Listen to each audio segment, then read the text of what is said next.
And lastly, let me just leave you with this thought.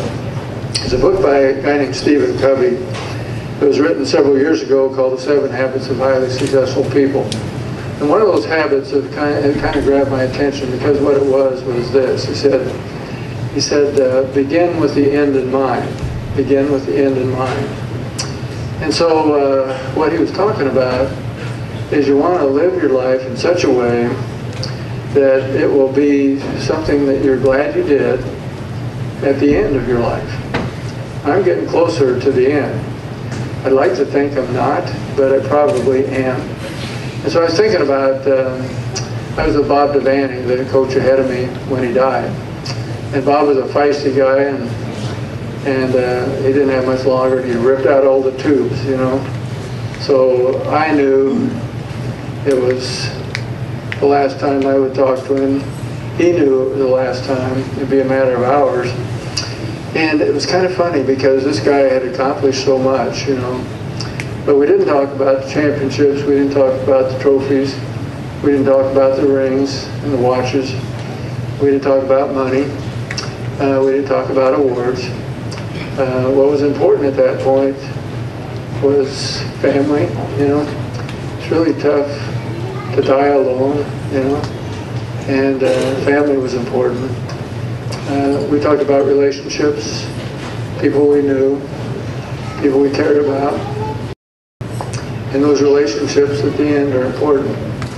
And Bob wasn't a very religious guy, but I asked him if I could say a prayer, and he said, yeah. A tear kind of rolled down his cheek, and I knew that would be something that he wanted. So we did. And so at that point, at least for him, where God was important. And so the reason I say this to you is that I know how it is in athletics, I know how it is in your life and my life. It's really easy to start chasing our tail and running after this and that, which seems so important. But at the end, it may not be important at all.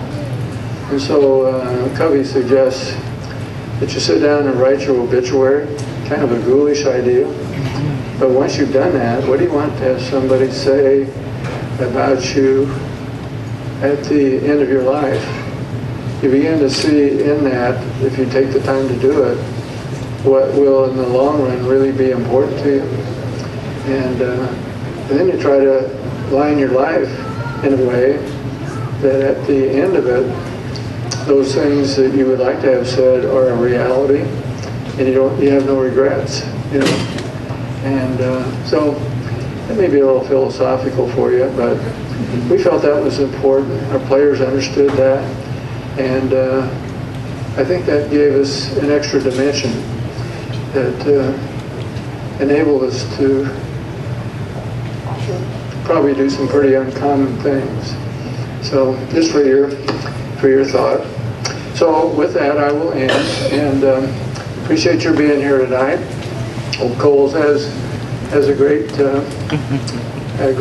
career going forward. And looks like a great store, and so thank you for your kind attention. Appreciate it.